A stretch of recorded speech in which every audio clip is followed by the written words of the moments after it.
Bapak Ibu sekalian, bagaimana dalam kehidupan kita 80 tahun Indonesia merdeka? Mungkin sedikit saya akan membuat tayangan-tayangan dapat dari sebuah YouTube, dan itu akan menjadi gambaran kita mengenai tentang gambaran Indonesia merdeka.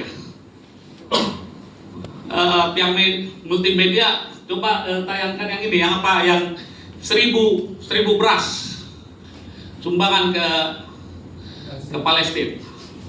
Pemirsa, pemerintah Indonesia akan mengirimkan bantuan berupa 10.000 ton beras ke Gaza, Palestina.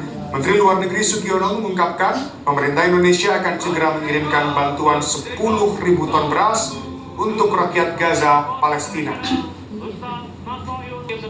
Bantuan ini merupakan bagian dari komitmen pemerintahan Prabowo Subianto untuk memperjuangkan hak-hak kemanusiaan korban genosida di Palestina.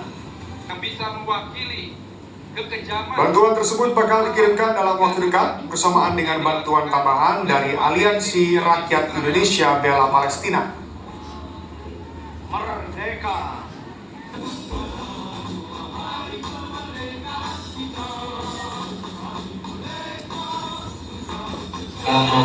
Kita semua harus terus mendukung, membantu dengan cara kita, termasuk bantuan-bantuan kemanusiaan, bantuan yang akan segera dikirim 10.000 ton beras, kemudian bantuan-bantuan yang dari masyarakat Indonesia yang terus mengalir dari waktu ke waktu, dari hari ke hari, ini membuktikan bahwa kita rakyat Indonesia mencintai Palestina, bahwa kita mencintai perdamaian, bahwa kita mencintai kemerdekaan, dan kita itu bukan.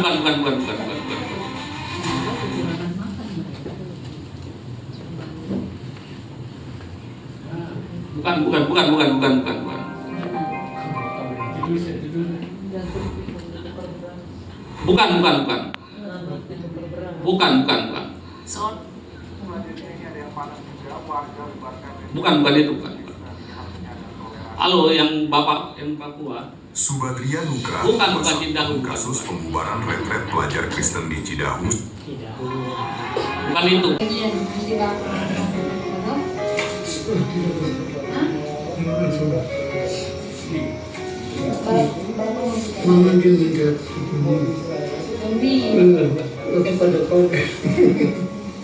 Mau masak apa di rumah? Tidak ada. Rumah apa, makan apa? Makan satu. Iya. Tidak ada beras. Berat ya. Tunggu ya Bapak.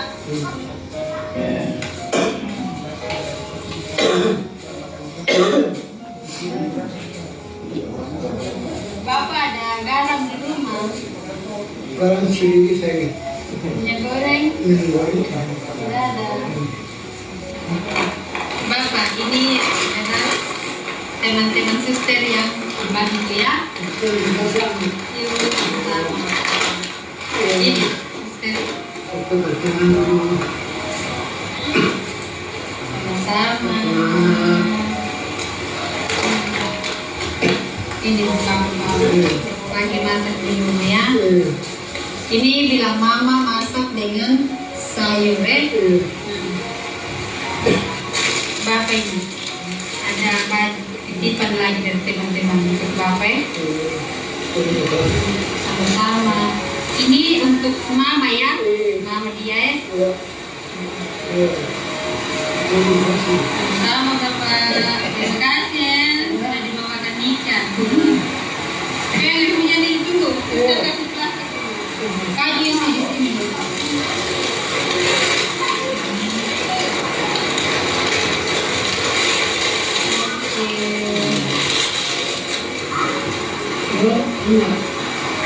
Hujan, tapi hujan ini Bapak. Bisa deras di sini.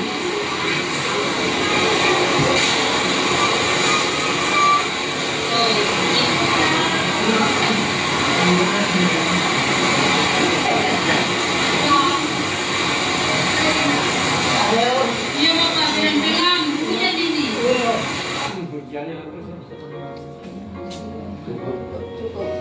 Tadi oke, tayangan itu, lalu kita ngambil lagi tayangan yang Pertamina.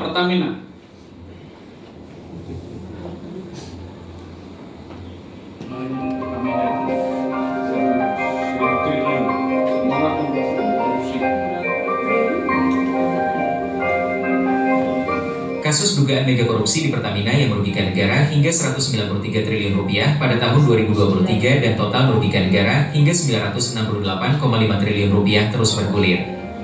Kini 7 orang telah jadi tersangka. Kapus Penkum Kejagung, Harli Siregar membeberkan awal mula terungkapnya korupsi tata kelola minyak mentah Pertamina Patra Niaga tahun 2018 hingga 2023. Dari fakta tersebut, terungkaplah siapa sebenarnya sosok pertama yang berhasil membongkar mega korupsi di dalam perusahaan BUMN tersebut. Harli mengatakan kasus mega korupsi ini berawal dari adanya temuan terkait keluhan masyarakat di beberapa daerah soal kualitas bahan bakar minyak, BBM, jenis Pertamax yang dianggap jelek.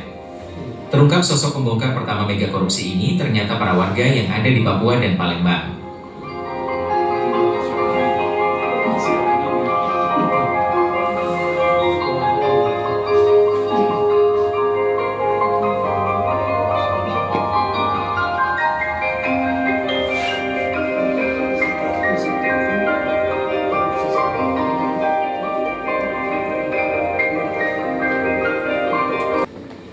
Seorang bidan bernama Donna Lubis baru-baru ini menghangatkan dunia maya setelah aksi nekatnya menerjang arus deras Sungai Batang Pasaman viral di sejumlah media sosial. Aksi heroik tersebut dilakukan bidan Donna untuk satu tujuan mulia, yakni memberikan pelayanan kesehatan kepada seorang pasien TBC yang telah 10 hari terbaring lemah di Jorong Sinuangon, Nagari Cubadak Barat, Kecamatan Duwokoto, Kabupaten Pasaman, di Provinsi Sumatera Barat. Usai bertemu dengan Wakil Gubernur Sumatera Barat, bidan Donna menceritakan aksi nekat yang telah ia lakukan. Ia mengatakan tidak ada akses atau jalan lain menuju Jorong Sinuangon, sehingga ia memutuskan untuk berenang agar dapat melanjutkan perjalanan. Malam-malam begitu sering pergi juga? Sering, kadang-kadang hujan. Kondisi daerah sendiri bagaimana? Di daerah tugas Kalau jalannya itu kemana itu medannya itu terlihat apa gitu. Jalannya tidak ada. Pas saya berangkat aja waktu itu dari Lanai ke lokasi jembatan itu udah 3 kali jatuh naik ojek. Naik ojek ya? Oke, kalau jembatannya bagus naik ojek ke sana aja PP 400.000. Sementara itu, Kepala Dinas Kesehatan Kabupaten Pasaman, Arman Putra mengatakan, jika merujuk pada wilayah kerja, lokasi pasien yang dituju bidan Donna berada di luar wilayah bidan Donna sebagai tenaga kesehatan teladan. Rencananya penghargaan tersebut akan diberikan kepada bidan Donna saat upacara kemerdekaan 17 Agustus nanti. Oke, terima kasih sudah. Jadi Bapak Ibu sekalian yang kita lihat, suatu hal yang kontradiktif. Bayangkanlah 10.000 ton diberikan kepada Palestina, sementara di negeri sendiri kelaparan. Ini yang terjadi dalam sebuah negeri kita. 80 tahun Indonesia merdeka, kita melihat bahwa seorang bapak membawa jantung pisah hanya untuk berapa beras. Dan juga kita melihat bagaimana pejabat Pertamina yang mengkorupsi 900 triliun, sementara tenaga kesehatan kita untuk dia memperjuangkan orang sakit sampai dia berenang, untuk dia gak dimakan buaya. Itu bayangkanlah, begitu resiko yang dia hadapi. Apa yang kita lihat di sini adalah gambaran bahwa pemerintah kita masih perlu mengevaluasi dalam keberpihakannya kepada rakyatnya. Dan kita melihat 10.000 ton, itu jumlah yang banyak. Sementara banyak masyarakat Papua mengalami kemiskinan, mengalami segala sesuatu kelaparan. Bahkan di NTT pernah terjadi beberapa bulan yang lalu, saking lapar, saking miskin, dikoyak aja perutnya dan dia mati bunuh diri. Dan ini yang terjadi, sebuah tragis di dalam kita melihat 80 tahun Indonesia merdeka kita. Bapak Ibu sekalian, kemerdekaan kita, ada hal yang harus kita melihat. Refleksi ini menjadi kehidupan kita. Apa yang terjadi? Kebebasan beribadah kita melihat bagaimana peristiwa di Sukabumi dan peristiwa di Sumatera Barat. Seringkali ketegasan dalam pemerintah di dalam menghadapi persoalan-persoalan seperti ini seolah-olah membiarkan, dan para pelaku intoleransi dengan dengan hukuman yang sangat ringan. Inilah Bapak Ibu sekalian gambaran kemerdekaan kita. Nah, supaya kita paham Dan bagaimana kita sebagai anak-anak Tuhan, sebagai keluarga yang merdeka dan mengandalkan Tuhan. Bapak Ibu, disinilah kita lihat nanti, percayalah kepada Tuhan dengan segenap hatimu dan jangan bersandar kepada pengertianmu sendiri. Raja Salomo menulis ini. Kita tahu Raja Salomo adalah raja yang berhikmat, raja yang luar biasa. Ketika dia pertama kali menjadi raja, dia berdoa. Tuhan mengatakan, engkau meminta apa di dalam engkau mau meminta apa? Meminta kekayaan kah? Tapi justru dia meminta hikmat. Sayangnya di akhir dalam sebuah kerajaannya tragis, dia meninggalkan Tuhan hanya gara-gara seorang wanita. Hanya beberapa wanita yang dia nikahi, dan itu yang terjadi. Dan kerajaan Salomo akhirnya pecah. Hikmat sendiri tanpa dia takut akan Tuhan, maka dia akan hancur dengan sendiri. Oleh karenanya, ketika Raja Salomo mengatakan percayalah kepada Tuhan dengan segenap hatimu, ini satu hal yang luar biasa. Orang yang menulis dan dia adalah orang yang terakhir, dia hidup harus jatuh dan meninggalkan Tuhan. Dan di sini kita melihat suatu tulisan yang menarik. Salomo dalam Amsal, tulisan-tulisan Salomo maupun dia Amsal maupun Kidung Jemaat itu adalah sebuah tulisan yang sangat digemari oleh berbagai sastrawan dan maupun seorang puisi dunia seperti kita lihat seperti Khalil Gibran, seorang Kristen Lebanon. Dia selalu mengambil dari segala sesuatu tulisan-tulisannya yang selalu dia tulis mengenai mengenai sastranya, misalnya apanya, dia selalu menggunakan rujukannya adalah tentang Amsal, tentang Salomo. Itulah yang kita melihat tentang Khalil Gibran. Bapak Ibu sekalian, apa yang terjadi di dalam hidup ini? Kita butuh untuk merdeka. Kalau kita melihat merdeka secara fisik, yang kita lihat bahwa kita memang harus mengevaluasi lagi apakah kemerdekaan kita secara bangsa adalah masih utuh, atau justru kita harus mengevaluasi lagi secara rohani. Apa itu kemerdekaan secara rohani?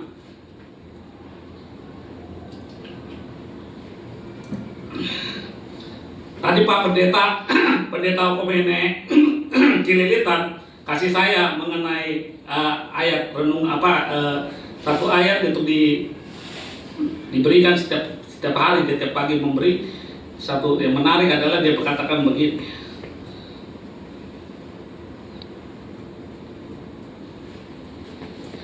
Jadi apabila anak itu memerdekakan kamu, kamu pun benar-benar merdeka.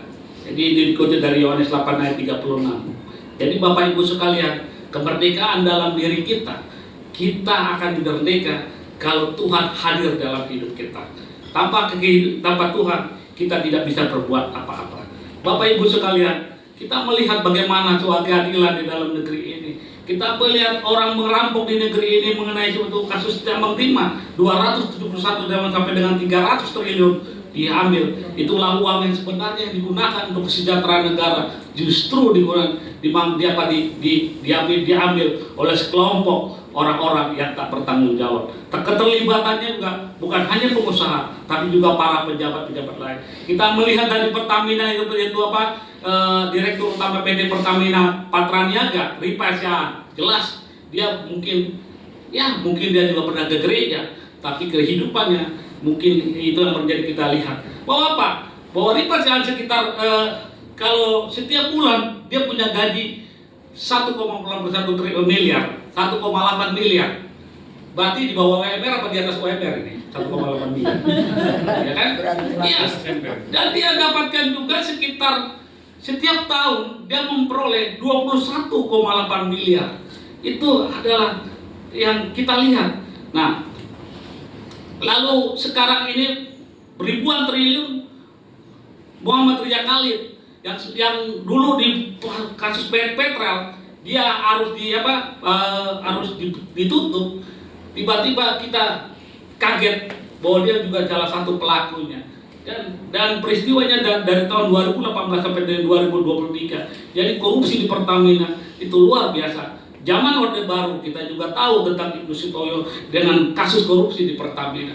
Bapak Ibu sekalian, negeri ini adalah sebagai orang anak-anak Tuhan, kita perlu untuk berdoa terus untuk bangsa dan negara kita, supaya bangsa dan negara kita dipulihkan. Dan banyak orang, siapa negarawan-negarawan yang mau untuk mengabdi di negeri ini, Bapak Ibu sekalian. Apa yang terjadi? Ini bukti bahwa negeri kita tidak ada keseriusan untuk para pemimpin kita tidak ada keseriusan di dalam memelihara negeri ini. Tidak ada negarawan. Inilah yang menjadi masalah dalam hidup kita. Dan kita sebagai orang Kristen adalah kita harus berdoa keras untuk negeri ini, supaya negeri ini menjadi satu, supaya negeri ini menjadi sejahtera. Kita tidak boleh membiarkan negeri kita digerogoti oleh tikus-tikus yang ingin membangkrutkan negeri kita ini, Bapak Ibu. Bapak Ibu sekalian, apa yang dikatakan percayalah kepada Tuhan dengan segenap hatimu. Kita juga harus bisa melihat bahwa kehidupan ini adalah pertarungan. Di dalam kehidupan kita adalah ketika manusia jatuh ke dalam dosa, manusia berontak kepada Tuhan, manusia akhirnya kehilangan kemuliaan Tuhan. Maka katakan oleh Rasul Paulus, dikatakan bahwa setiap manusia telah berdosa dan telah hilang kemuliaan Allah di dalam kitab Roma. Bapak Ibu, inilah hal yang menjadi hal dalam hidup kita. Kita harus merdeka secara spiritual. Merdeka secara spiritual artinya bahwa kita harus bisa hidup bersama Tuhan dan mengandalkan kehidupan kita kepada Tuhan. Bahwa kehidupan ini tidak pasti, bahwa banyak sekarang ini persoalan pengangguran yang begitu meningkat dan banyak PHK di mana-mana. Tapi percayalah, jika kita hidup di dalam Tuhan, Tuhan tetap memelihara kita, Bapak Ibu.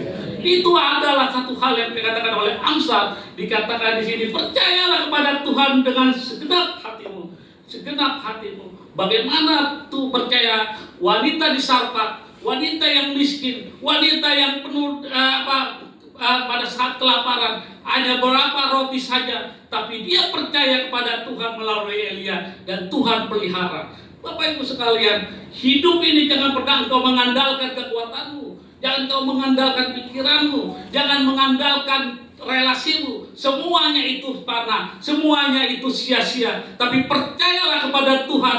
Tuhan akan memberikan segala sesuatu kekuatan bagi kita melalui doa yang setiap hari kita dengungkan kepada Tuhan. Oleh karena itu, jemaat-jemaat Tuhan, mari kita setiap pagi harus berdoa kepada Tuhan, bersama-sama membangun spiritual hidup kita supaya kita jangan jatuh di dalam pencobaan. Karena Yesus pernah mengatakan bahwa kalau kita tidak berdoa, maka kita akan jatuh. Kita tidak akan kuat dalam hidup. Hidup ini adalah soal peperangan rohani. Hidup ini adalah segala sesuatu hal yang harus kita berani untuk bisa hidup memikul salib Tuhan. Bapak Ibu sekalian, di tengah segala sesuatu dunia yang tidak pasti ini, kita percaya Tuhan memelihara kita. Bagaimana ketika peristiwa wanita Samaria, wanita yang tidak dipandang, tapi dia berjumpa dengan Tuhan. Dan Tuhan mengubah dia menjadi seorang penginjil di kampungnya. Dan banyak orang datang kepada Tuhan. Dan apakah kita sudah berjumpa dengan Tuhan? Jangan-jangan kita berjumpa Yesus-Yesus yang lain. Dan inilah yang menjadi sebuah refleksi kita sebagai keluarga yang merdeka. Merdeka di dalam tidak tertuduh di dalam kehidupan kita. Merdeka tidak tertuduh di dalam masa lalu kita. Merdeka dalam berpikir dan kita bisa hidup bersama dengan Tuhan.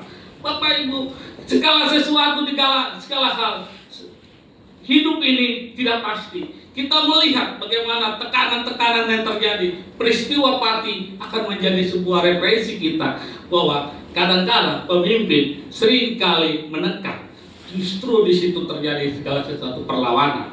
Dan oleh karena itu, mari kita anak-anak Tuhan untuk hidup senantiasa mengandalkan firman Tuhan, mengandalkan Yesus, bahwa Yesus yang pernah mati di kayu salib, dialah yang akan membela kita dalam kehidupan kita pada tahun-tahun ini. Semakin tahun buat semakin baik, semakin tahun semakin penuh dengan kesengsaraan, semakin tahun semakin penuh dengan penderitaan, semakin tahun penuh dengan kejahatan. Tapi kalau kita hidup di dalam Tuhan dan pemeliharaan Tuhan, Tuhan akan memelihara kita. Wanita di Sarfat kita melihat bagaimana peristiwa dia hanya sekedar roti dan minyak yang tidak terbatas, tapi karena dia berdatang kepada Tuhan dan mengandalkan Tuhan, dan dia dipelihara oleh Tuhan. hidup itu bagaimana membangun relasi bersama Tuhan. Jangan sampai hidup kita menjadi segala sesuatu sia-sia. Kita dengan dunia, dengan usia kita yang terbatas, mari kita gunakan dengan kehidupan untuk merdeka secara spiritual, mengandalkan Tuhan. Itulah Bapak Ibu sekalian. Oleh karena itu, Yeremia mengatakan, terkutuklah orang yang mengandalkan kekuatannya, terkutuklah orang mengandalkan orang lain, terkutuklah segala sesuatu yang mengandalkan orang lain, dan diberkatilah orang yang mengandalkan Tuhan. Dalam kehidupan ini perlu kita mengandalkan Tuhan. Kita percaya di dalam segala sesuatu ketidakpastian, pasti Tuhan akan memberikan segala sesuatu dengan baik. Bahwa kehidupan ini, saya bukan mengatakan bahwa teologi sukses. Saya bukan belajar itu, tapi saya percaya Tuhan memberkati kita dengan segala sesuatu kesusahan pun kita akan diberkati. Bukan sukses. Sukses itu bukan Alkitabiah, tapi diberkati itu Alkitabiah. Bagaimana kita melihat Yusuf? Yusuf ketika dia mengalami persoalan, dia dipenjara, dijual oleh saudara-saudaranya. Ketika dia hidup di tengah situasi menjadi budak Potifar, justru Tuhan memelihara dia dan dia menjadi orang yang dipercaya oleh Potifar. Tapi ketika dia Yusuf yang ganteng itu, Tante Poti selalu menantiasa menggoda-goda Yusuf, tapi Yusuf tetap setia kepada Tuhan. Yusuf tetap mengandalkan Tuhan. Dia mengatakan kepada istri Potifar, memang